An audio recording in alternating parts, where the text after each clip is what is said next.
And thank you for tuning in again to Chat City with P. Ross. I am your host, P. Ross, and I am delighted and excited to have in the building with me today as a special guest, Mr. Will Quick, who is a part of law enforcement. Thank you for coming to the show today, Will. Oh, the pleasure is mine. The pleasure is all mine. Thanks for having me. Oh, you're welcome. You're welcome. And so I'm excited about this show because we're going to talk about law enforcement today. I know that may be a scary subject to some, but I see it as a good one and one to just engage in a little bit. And we have the perfect person here to do that with today. But before we get into law enforcement discussions, I want to say Happy Black History Month. Happy Black History Month. My house applause is not on its best behavior today, but that's what you're hearing, okay? That's a house applause. And but Happy Black History Month, we're at the tail end of it, and as I stated earlier in the month, I wanted to spotlight someone who has done something special in the world or have some way contributed to the world or somewhere near us, somewhere locally. And I was choosing different people to spotlight, but today I'm going to do something a little different. Since we are experiencing CIAA, which is Central Intercollegiate Athletic Association, that's where several historically black colleges get together and host a tournament. And at this particular time, it's basketball. And this basketball tournament is being held right now in Baltimore, Maryland. Was not able to go to this on this time, but what I want to do is just shout out some of those colleges or recognize some of those colleges today for Black History Month, because certainly a lot of these students have gone out into the world and made an impact and a difference, and a good one, in a great way. When I walked in the building today, I was hit with this NCA&T shirt, which we're gonna give it a pass today. But as you all know, I attended Winston-Salem State, and the way I was referred to Will or got to know Will was a friend of a friend. So I want to give a shout out to Sharonda Meadows, who introduced me to Anita. I'm sorry, Anita Hayes. Anita and Sharonda are both friends with Will. Anita has been on the show. We did female truck drivers, and she was a guest for that. So I'm grateful to them for allowing me to meet Will through them today. And Sharonda and I attended Winston-Salem State. Anita attended A&T. So, okay, you're welcome here today, Will. Again, it runs thank you. deep. It runs deep. My house applause is just not there today. But anyway, so a shout out to these colleges: Winston-Salem State University, who is in the CIAA out of Winston-Salem; Livingstone College out of Salisbury, North Carolina; Johnson C. Smith University in Charlotte, North Carolina; Virginia State University in Virginia; Bowie State University out of Maryland; Shaw University right here in Raleigh, North Carolina; Elizabeth City State, which is based out of Elizabeth City, North Carolina; Fayetteville State University out of Fayetteville. There's also St. Augustine's College right here in Raleigh, North Carolina. And we're going to also mention Virginia Union out in Virginia. I believe that's in Norfolk, Virginia. So, happy Black History Month to all of you that have attended these colleges and other HBCUs, historically black colleges and universities. You have certainly done well in the world. So, thank you. We're grateful for you. I need to leave this house applause alone. I really do. I was hoping it would work itself out, but it's not doing that. But anyway, again, if you're just tuning in, I have Will Quick, who has served in law enforcement for almost 29 years. Correct. He's served in capacities that includes patrol, community policing, investigations, and he's also been in a supervisory and leadership role.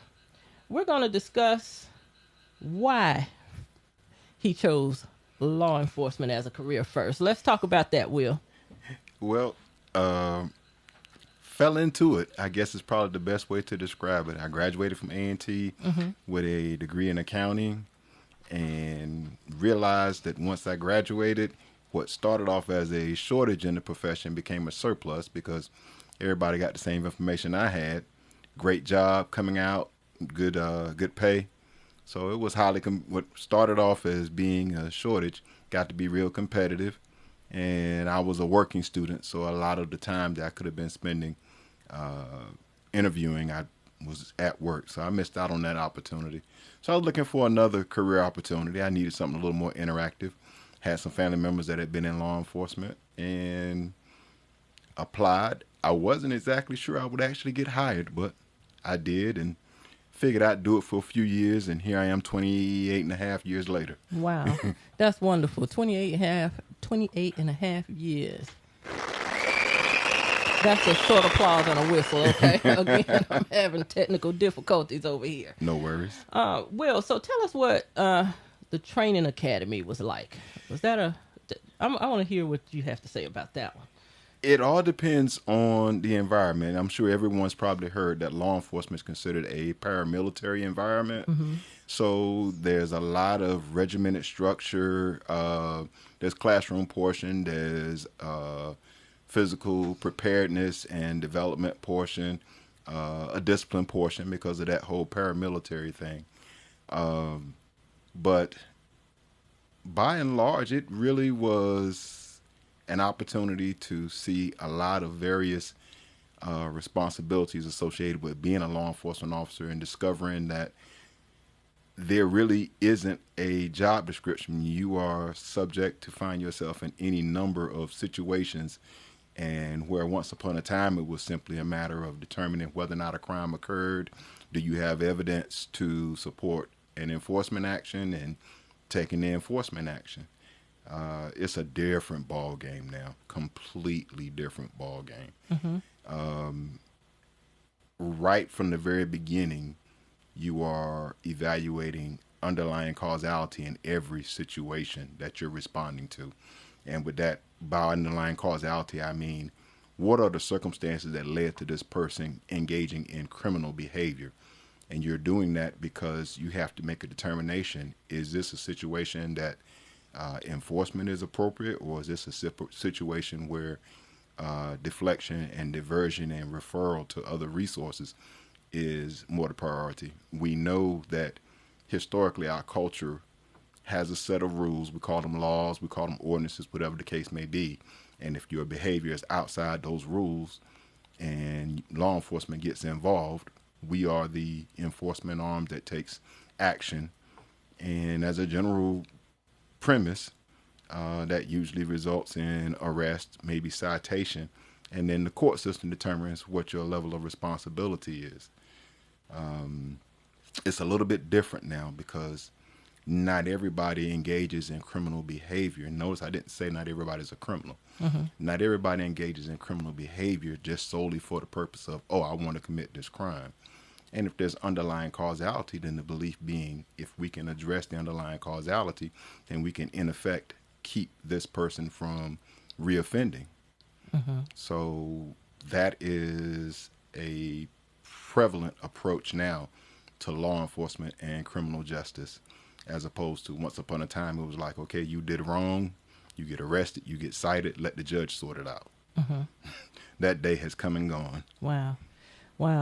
So I wanted to talk about racial profiling because I see it in one way. A lot of people see it another way. And when I say I see it one way, you do the crime, you do the time. You know, sometimes I feel like it's not racial profiling, but then again, we hear so many stories where, and we have the proven cases where, can we talk about that a little bit? Absolutely. Mm-hmm. Like you said, we have the cases that are very much in your face, and I'm really going to get real direct with this. Let's keep it 100. Let's do it. The profession of law enforcement was rooted in racial bias and prejudice. Okay. If you look down through the history, and I've looked at a lot of places, and they like to talk about the Bobbies over in England and that sort of thing, and from the motherland, I suppose, if you want to call it that. Mm-hmm. But the truth is, the history of law enforcement in this country is rooted in the slave patrols. I don't think I need to explain even further what that means.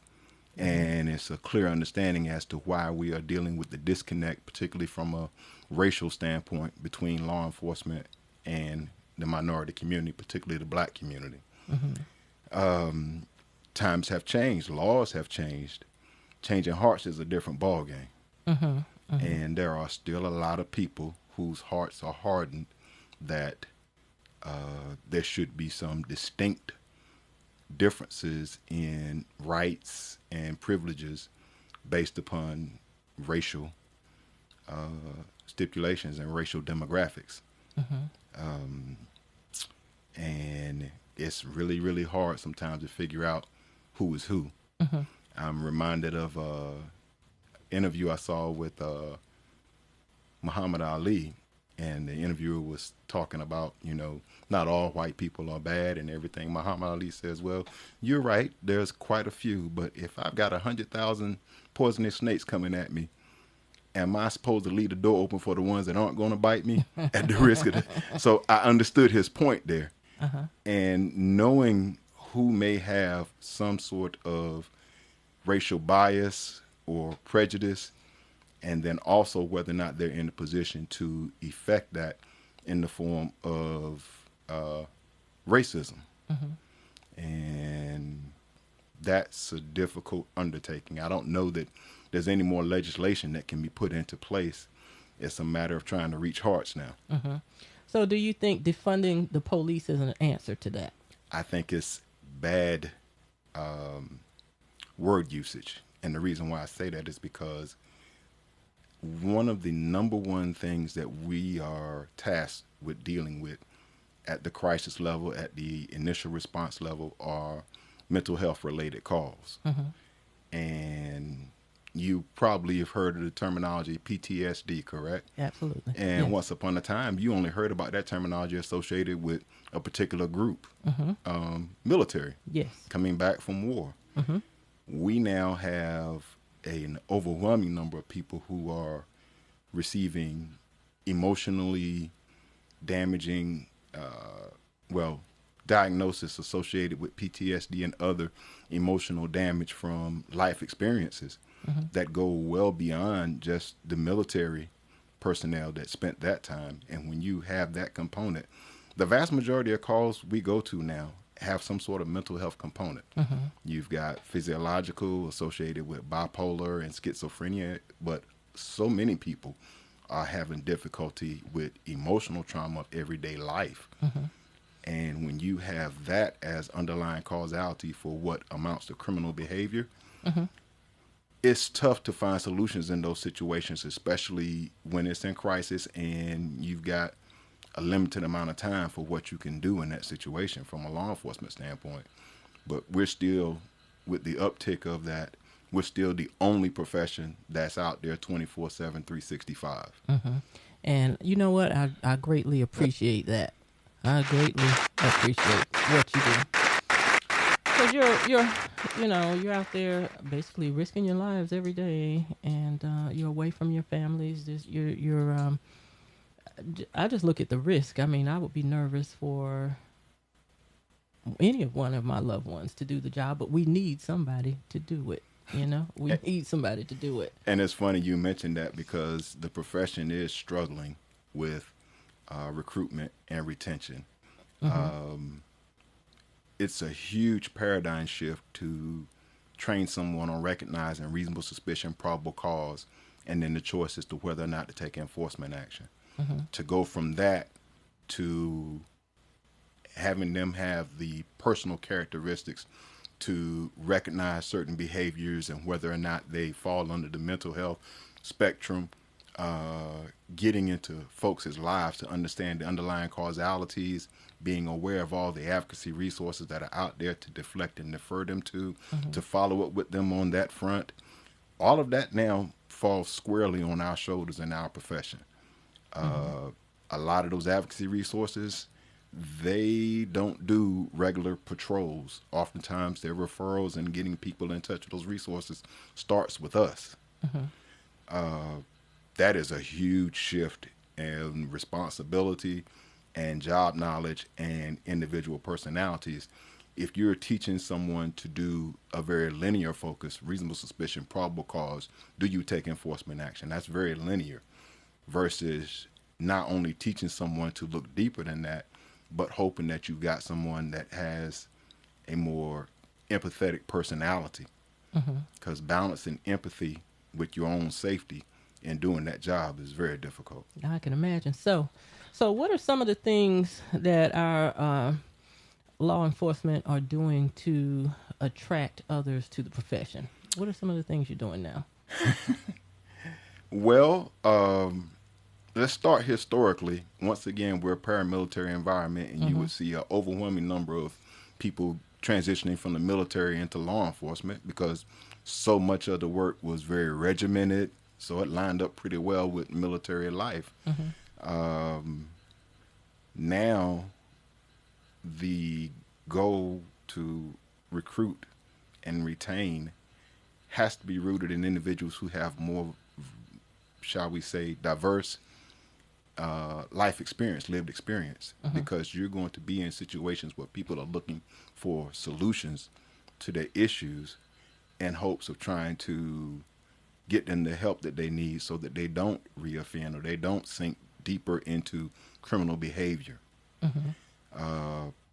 Trying to find that segment of the workforce and population has been very, very difficult because a lot of people that have that sort of experience, this is not the profession that they want to come into.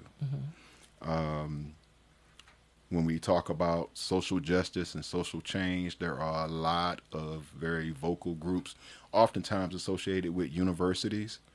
That is a very good place for us to start to take a more proactive approach beyond just the career fairs to actually go in and have conversations. I remember once doing some research, and there is about 6 or 7 majors in college coursework where those individuals would consider going into law enforcement based upon their major. Forgive me, I can't remember them all. Of course, criminal justice being one. As a recruitment opportunity, if we were to touch bases with those students and those instructors during the course of the school year and kind of explain some of the things that are changing in the profession, the expectations, and how their diverse experience going to school would be beneficial in this profession, we might be able to attract more. I'm reminded of a program at Appalachian State University, a young lady, and I'm having a brain fog at the moment. I hate that I cannot remember her name. That's okay. But they have a program there where they actually recruit the students starting in their freshman year and carry them through basic law enforcement training while they're in school. And once they complete their degree, they're certified law enforcement officers and they can accept a job position anywhere in the state of North Carolina. And because they've already gone through the basic law enforcement training and they're actually employed with Appalachian State University, then they've already been vetted as far as background checks. Oh, okay. That's nice. That's real nice. Let me ask you this. What are your thoughts on women in law enforcement? There should be no limit to diversity in law enforcement. I'm more focused on diversity of mindset, but visual diversity is important as well. I have seen in limited situations where just physically, sometimes there are some marked differences in women's ability in dealing with situations that become use of force situations, just simply because person for person, physically, women don't have the same strength levels as men. That's not to say that they can't be and utilize other tools and be smart enough to figure out another way to get the job done. But we do a good job of supporting one another so that no one is left on the island, because it's no less dangerous for a single man trying to deal with a volatile situation than it is a single female officer trying to deal with a volatile situation. All right. If you're just tuning in, you're listening to Chat City with P. Ross. I am your host, P. Ross, and we're on WRLY Raleigh, Oak 93.5 FM. My very special guest today is Mr. Will Quick, who has served 29 years in law enforcement, and that's what our discussion is today. If you have questions for Mr. Quick, feel free to give us a call at 919-899-9305. Again, you can call us at 919-899-9305. Well, I guess I see so much now on social media on when an arrest is being made. You know, let me ask you this first. How do law enforcement feel about being placed on camera now? We don't have a problem with it. Okay. I have my agency where I worked. We've had body-worn cameras since I've been there, or shortly after I arrived. The interesting thing about body camera footage is not only does it capture our behaviors in the situation, it also captures the behaviors of the individuals that we deal with. And oftentimes, once everything is calmed down, the story is being told, the way an individual might characterize their actions in the scene is not consistent with what's on the body cam footage. And given what you can glance from that or, pick up from that, it will help to explain why officers took the steps that they did in that situation. But you got to remember, there's a process for that camera footage to be released. And with that being the case, there's already a narrative that's out there. So we have to do a better job of getting beyond the outcome and looking at everything that led up to it. Because if there were clearly behaviors and actions that justified the response, then, the outcome in and of itself might very well have been unavoidable. I agree. So what should one do? What advice can you give us if we're stopped by law enforcement on the highway, or even, I don't know, in a situation where there may be some criminal activity going on? The first thing I can tell you is make sure you're clean.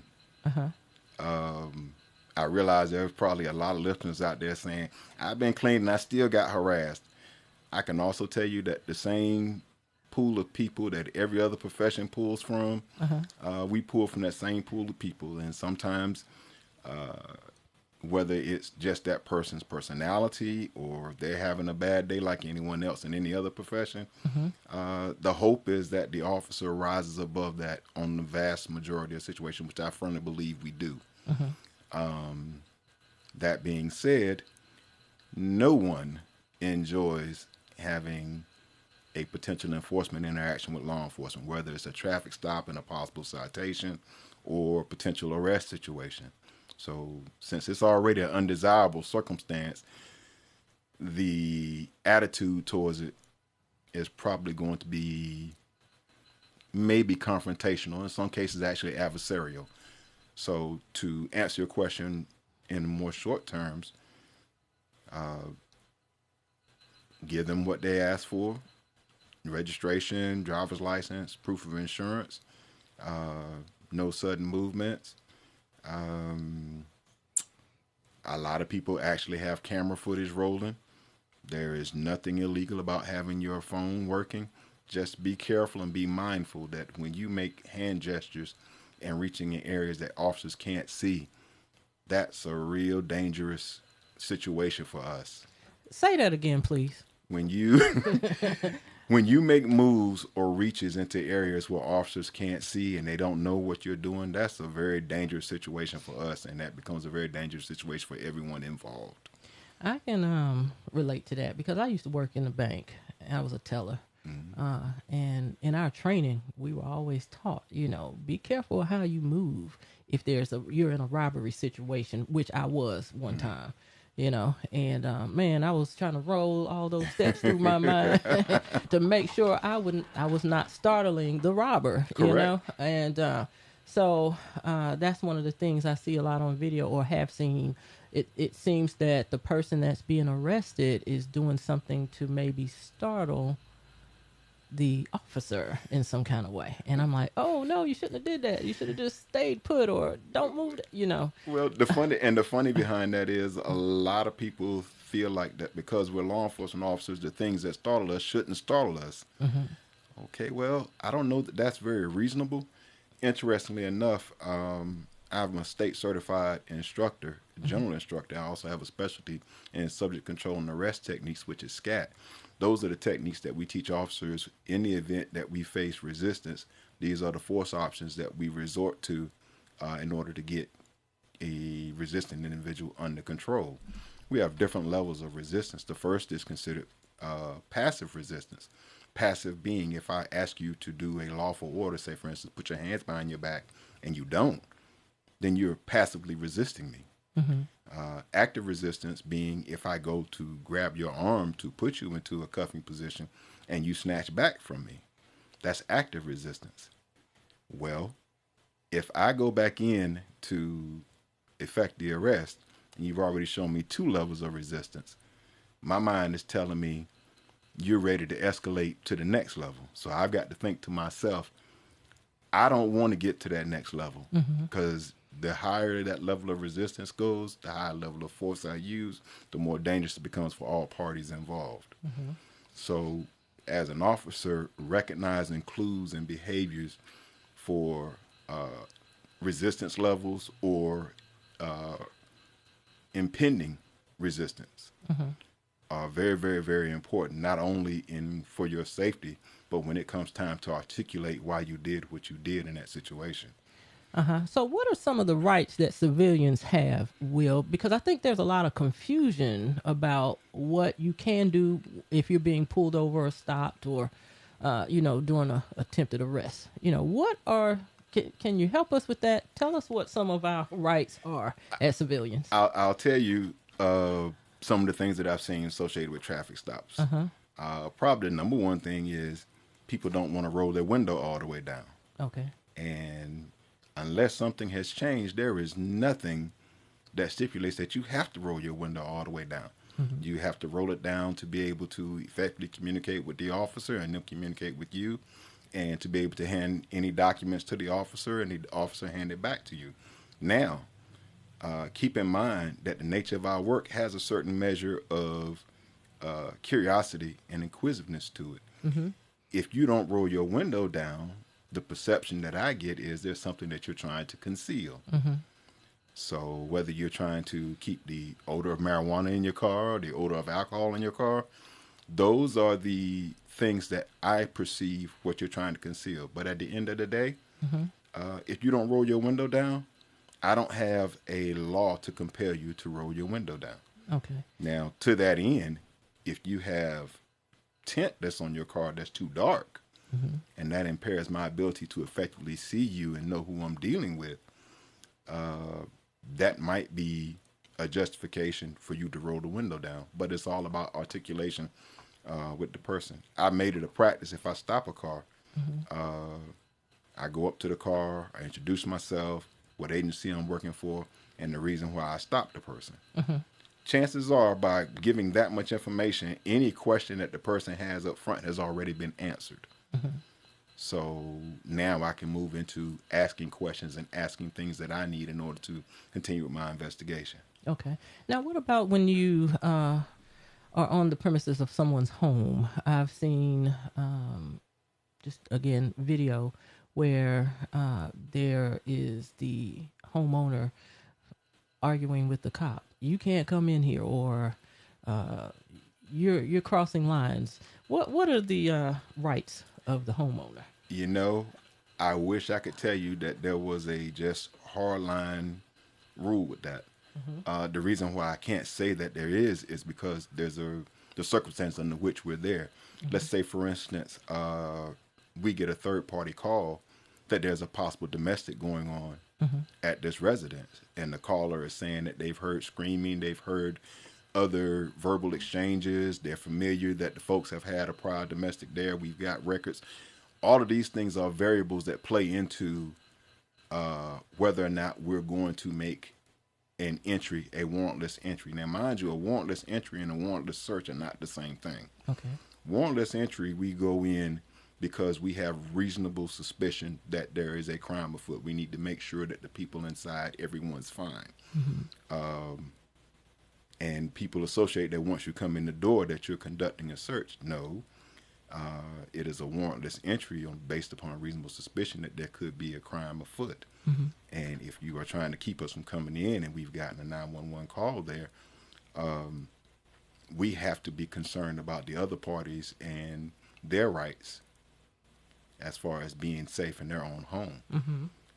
Now, mind you, once I get inside, what I see that's in plain view does become potential evidence in my investigation, even if it's unrelated to the original reason why I went in.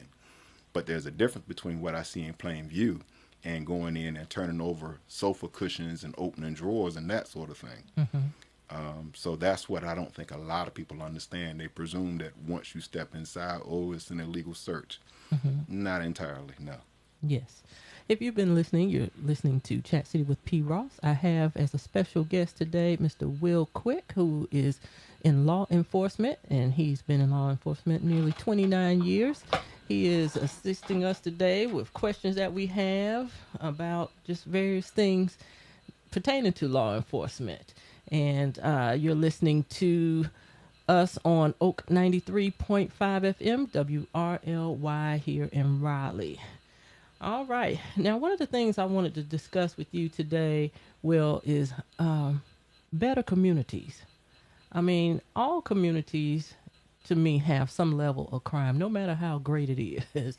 But the African-American community seems to be one that stem around a lot of crime and just ugly things.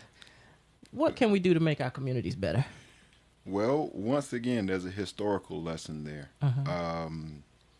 When you look at densely populated, low-income communities down through the history and down through the years, those communities overwhelmingly have been occupied by African Americans, blacks, whatever the vernacular you're using today. Did you ask yourself, how did it wind up that we became the face of what they call ghettos, whether it be New York, inner city places and that sort of thing? How did we become so overwhelmingly represented in those communities? Well, your history tells you that land was the original worth in this country, was the original wealth in this country, I should say. And by the time as a people we became eligible, not necessarily to say that we were able, but we were eligible to even own land, a great deal of it had already been chopped up and already owned by somebody else. So oftentimes we were relegated to densely populated areas, and we were having trouble finding good paying jobs. We were having trouble keeping decent paying jobs. And all of that feeds into the socioeconomic disadvantage. What was it Dr. King said? To tell a man to pull himself up by his bootstraps. It's a cruel joke to tell him that when you don't give him any boots. Yeah. And as a people, we were freed from slavery only to be freed to low socioeconomic, if not impoverished environment. Because if you didn't have land, you didn't have any wealth. And even now we see how much land commands wealth in so many different ways. You mentioned about the shout out to all of our HBCUs. I don't know of many, if any, that are in suburban or more affluent areas. Most of them are situated in predominantly black areas. And if you look around those areas, a lot of them are poor, lower on the socioeconomic scale. That's not a that's not a coincidence. So as a people, the laws have changed and it has opened up opportunities for us. But I think we are still struggling with the process to be successful and struggling with understanding that there's still got to be plateaus of contentment as we progress and look for success. And so much of success is predicated on monetary rather than the happiness that it can bring to be able to pay bills, And that's what I'm not saying that you need to live to work, but we also have to understand sometimes there are things that we have to deny ourselves to have a certain measure of peace. Mm-hmm. Because if we're always trying to grab at another dollar, then that's a stressor that's very hard to keep up with. Mm-hmm. I see now a lot of police departments find themselves interacting more with their communities or trying to relate to them more, or they go into the communities and you see them dancing on the street with the kids or throwing up a basketball with the neighborhood kids. Mm-hmm. Tell us what that's about. Well, it's all about relationship building. Mm-hmm. My wife has always said I've never met a stranger, and that has served me well in situations that I've gone to where, it was a 911 call. When it was an individual there that recognized me or we had relationship prior to a crisis, Mm-hmm. then it almost always helps to de-escalate and diffuse the emotions that go along with that crisis situation. So as a profession, we recognize the community knowing who we are before they need us is a lot better than getting past the initial introduction in the moment of a crisis. Mm-hmm. Because by knowing who you are beforehand, I can have a deeper level of empathy for you in that situation. I can understand how maybe that situation came to pass. Mm-hmm. I can think of a number of them off the top of my head right now that by knowing the people and knowing what was going on allowed me an opportunity to take steps to de-escalate and diffuse what otherwise could have been a much, much worse outcome. Okay, so it sounds pretty effective what you're doing in a positive way. Well, I mean, it's effective from our perspective. Uh-huh. Interestingly enough, it's equally effective among the civilian population. Quite Uh-huh. frankly, a lot of the things and the skills that we utilize in the community is expecting of us de-escalation, Uh-huh. community building, and all that stuff. Mm-hmm. If the community actually practice it among the others in their community, Mm-hmm. you would probably find yourself having less of a need for law enforcement. Mm-hmm. Mm-hmm. Yeah. All right. If you're listening, just tuning in, you're listening to Chat City with P. Ross. I'm your host, P. Ross. We have Will Quick, who's been in law enforcement for over 20 years with us today, and we're on Oak 93.5 FM WRLY here in Raleigh, North Carolina. All right. Will has also served in the capacity of investigations in various areas. Could you talk a little bit about investigations for us? Nowadays, trying to get information Mm-hmm. to be able to do an effective investigation, it's like pulling teeth. Mm-hmm. Particularly when you have crimes that take place in lower income minority communities where there is an inherent distrust of law enforcement. Mm-hmm. Unfortunately, some of those popular phrases, don't snitch, snitches get stitches, that sort of thing. Mm-hmm. I wish I could say that they were just phrases, but I think in a lot of instances, those phrases hold true. Mm-hmm. It's kind of like you've got an ailment and you perceive the cure as being worse than the actual ailment. I think a lot of people look at law enforcement that way. Mm-hmm. They may have crime in their neighborhood, but they may be hesitant to call or hesitant to cooperate with law enforcement because they perceive our remedy to be worse than the actual crime. Mm-hmm. And it's sad that it is that way, but I understand how it got to be that way, and I understand the work that we need to do as a profession to really try to undo that damage. It's not going to happen overnight. It is a long process. Matter of fact, it's been longer damaging the relationship than it has been focusing on the repair. Mm-hmm. So it's trying to get people to understand that we are making changes, that we are recognizing that our approach to doing things needs to be different, and being honest about how the perception of law enforcement has developed down through the years. Mm-hmm. It is a challenge. Okay. It is a very big challenge. All right. Now, I get a lot of what I call robocalls on supporting your local police department, or not even local. I mean, we're getting these calls, and I always often wondered, and this may sound like a crazy question or subject here. Um, I mean, I'm thinking law enforcement is getting paid. Why do they need my dollars? Explain that to us. Well, most likely you're getting those calls. They're not necessarily directly from a, well, I'm sorry. They are probably attributed to one or two things. Either they are scam related calls, or they are organizations that are, for lack of better terms, friendly with law enforcement, like Fraternal Order Police is the one that jumps out at me. I know that they have called, because they've called my house, asking for donations. While they are not directly affiliated with any particular agency, they do provide certain services with regards to if officers are members and they find themselves in a situation whereby they need legal representation, that sort of thing. So those are oftentimes the reasons why they're calling to request donations. But if you get a call from someone representing themselves specifically to a law enforcement agency, most likely that's probably going to be a scam call. I've never worked for a sheriff's office. Their office and their law enforcement environment is a little bit different because the sheriff, as a department head, is an elected official. So, of course, if you're elected, that means that you have to campaign. So what they may do as far as trying to campaign and raise funds, I can't speak on. Okay. So, what is life like? What's a typical day for a police officer or someone in law enforcement? There's no such thing.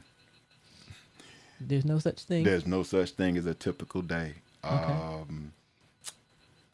You could find a very uneventful day.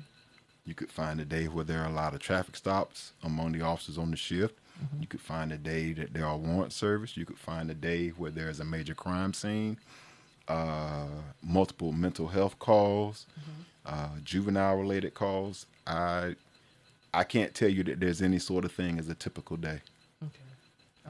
It is a box of chocolates. You never know what you're going to get. What should one do, Will, if they feel like they are being unfairly treated by law enforcement? That's a very broad perception because a lot of people say, for instance, they get stopped for speeding. One of the first things they say, well, you stopped me, but you didn't stop that other car that was going faster than me. So it all depends on the circumstance. I would say first, be honest with yourself. Really take a look at, okay, was there something that I did that was a violation, whether it was a traffic violation or a criminal violation? Because most oftentimes people don't like the outcome because of the way it was delivered. If the officer was not as cordial, or in the worst case scenario, very disrespectful, condescending, that sort of thing, they don't like the delivery. So it's kind of hard to respect the outcome when you didn't like the delivery. And once again, that is a situation from one officer to the next. Hopefully it is not a systemic problem within a particular agency. And if it is a problem with an officer, hopefully it is a very limited, isolated situation. And if it's not, and there's a pattern of behavior, hopefully it's addressed through supervision. But as an individual, if you feel like that you were treated unfairly, if your rights were violated and that sort of thing, every department that I know has a complaint process. And because a great number of agencies now have body cam footage, I can assure you that once a complaint is filed, one of the very first things that internal affairs, admin, or whoever the supervisor is that will handle that complaint, one of the very first things they're going to look at is the body cam footage. What are some of the things that you want the public to know about a police officer or someone in the career of law enforcement? We're flesh and blood like everybody else. Maybe more so than any other profession. we carry with us the burden of every crisis response situation that we go to. And because people are looking to us to not just respond, determine if a crime took place, they're looking to us for solutions. We get a number of calls that have absolutely nothing to do with actual criminal behavior. Mm-hmm. But when some people feel they are at their wits' end with an undisciplined child, they pick up the phone and call 911. When they're at their wits' end with a family member or someone close to them who's experiencing ongoing mental illness, homelessness, any number of disadvantages, they pick up the phone and call 911. So you call that number expecting some ideas for solutions. As I mentioned earlier, we're the only one that's operating 24/7, 365. Yeah. If you have any questions for our law enforcement officer here today, Mr. Will Quick, feel free to give us a call at 919-899-9305. We are taking questions at this time. Again, don't be shy. Give us a call at 919-899-9305. And you're listening to Chat City with P. Ross. My very special guest today is Mr. Will Quick. All right. Will, is there anything that you would like to say that I have not asked you? Something you would like to get over?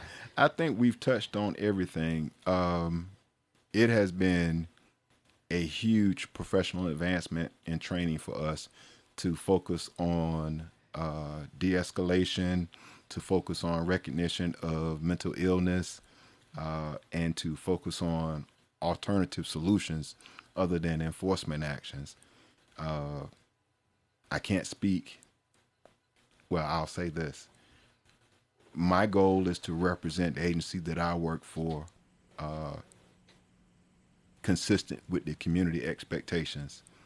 So, and I have every firm belief that the vast majority of officers throughout this country operate with that same very specific intent.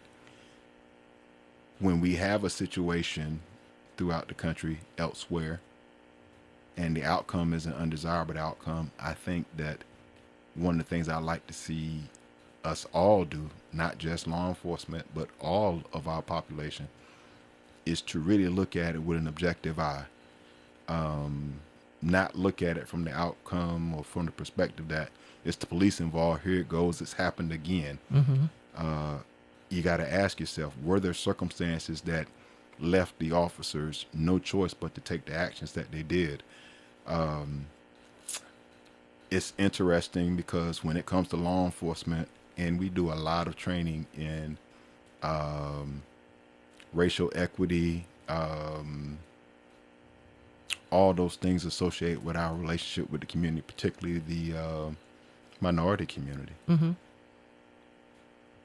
It would be helpful for the community to take advantage of considering those same training for themselves, the de-escalation, the recognition of implicit bias themselves, because a lot of times we get calls and the nature of the call just might describe a suspicious person. They only give us the demographics. And the community itself sometimes doesn't even recognize their own implicit bias. The problem is they don't recognize it. They call us. We have duty to respond. The person that we encounter associates that bias to us, not to the caller. Okay. We have a caller on the line. Caller, state your first name and where you're calling from. My name is Anita. I'm calling from Greensboro. Hello, Anita. Hi. Hi. How are you? I'm doing well. How are you? We're doing fine. Good. I wanted to propose a question. We've talked about racial bias, and we talked about mistrust. How do you, as an individual, your perspective, because you only can go by your perspective, how do you think that the community can rebuild the trust? It's starting with our own community. What do we need to do to, not necessarily get in these situations, but how do we, as a community, hold ourselves accountable? I'm a firm believer that there are very few choices in life that are mistakes, because you have the ability to make a choice, and you have an idea that once you make a choice that it's going to result in some sort of outcome, and you probably have a good idea of knowing whether or not that's going to be a positive outcome or a negative outcome. So we need to own the choices that we make and the situations that we put ourselves in. And if we do that, there might be a lot of situations where you don't get law enforcement involved. There might be a lot of situations where you don't find yourself having to deal with the consequences of your choices.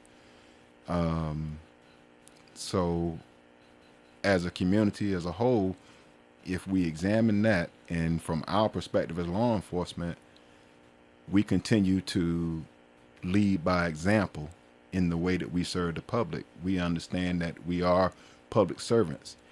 Don't get caught up in what we think law enforcement is.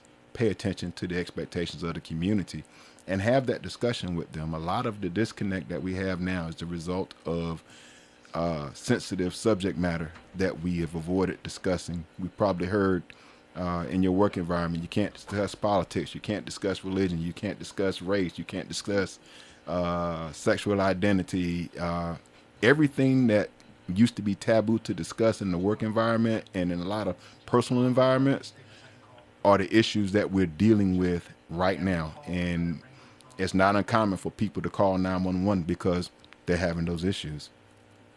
Right. Right. Thank you. Thank you. All right. We have another caller on the line.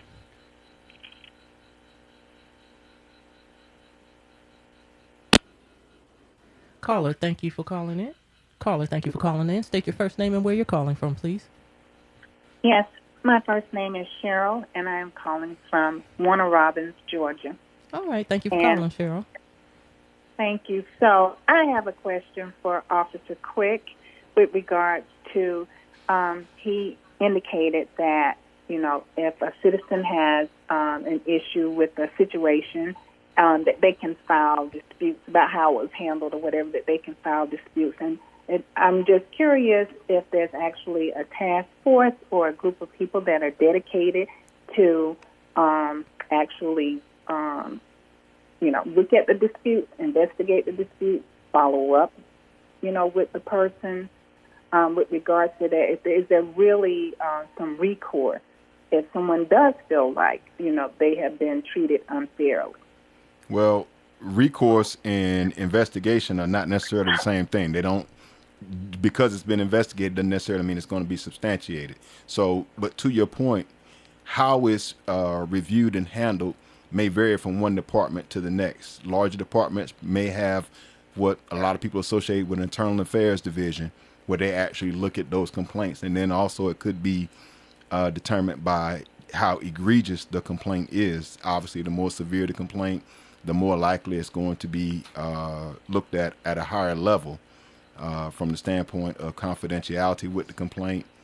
If it's a lower level complaint, then it may fall to the immediate supervisor to address. But most every agency that I know of, I should say, does maintain a record of those complaints, the outcomes, and if they were substantiated, the steps taken to correct the behavior of the officer. And again, it just varies from one department to the next how they actually do it, depending on their volume of officers and staffing and how they divvy up responsibilities. All right, caller, thank you for calling in. Awesome. Thank you. Thank you. Mm-hmm. All right. Well, tell us what has been the most rewarding part of your career? Realizing that every day I get out and engage with the community, particularly someone who's been on a, for lack of better terms, a downward spiral. Mm-hmm. Every day I go to work as an opportunity to say something encouraging, uplifting, offer a solution, offer a resource to them, and believing that every day could be their breakthrough. Okay, that's great. I know I believe you've heard about all of these Chinese spy balloons that have been entering our country. What are your thoughts on that, sir? Well, we've had satellites and technology. We're in the technology age now. What you're discussing with the Chinese spy balloons is well above my pay grade. I mean, we're into the federal level, but just looking at some news reports and some of the comments made to that, there isn't much that a balloon at that level could gather as far as intel that they already can't get using a satellite. So unless and until they decide to release information about what technology was associated with it, what it was doing, what information it was gathering, whether or not they had transmitted any of that information, the only thing I can say to that is I'm glad that they were dealt with. I understand a lot of people when the first one that was shot down off the coast of Myrtle Beach, you hear a lot of people speak on the fact that, well, they let it get all the way across the country. But the advice that was given, according to what news outlets reported, was that high-level officials recommended that it not be shot down over land that's populated because of the safety risk. And that made sense. But then a lot of folks said, well, they knew that it was out there on the West Coast. May have been. I don't know. So what I've learned is there are things that take place well beyond my pay grade, well beyond my scope of knowledge. So to some extent, I have to trust, but verify as best I can. That's good. We're coming to the close of our show. Well, if I want to say first, thank you for taking your time out, taking time out of your day to come be here with us today on Chat City with P. Ross. Let's say you're standing on an auditorium platform in front of a group of kids, and these kids are labeled as at-risk youth. What would you say to them? I would actually ask them a question and ask them to map out for themselves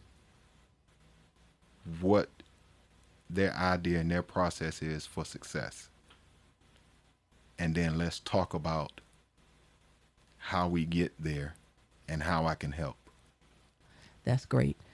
Thank you again, listeners and watchers, for tuning in with us again today. We'll be back here next Thursday at 3 p.m. Eastern Time. This has been Chat City with P. Ross on Oak 93.5 WRLY. Thank you again, Will. Thank you for having me. being here with us today. Thank you. Enjoy the rest of your week. Will do.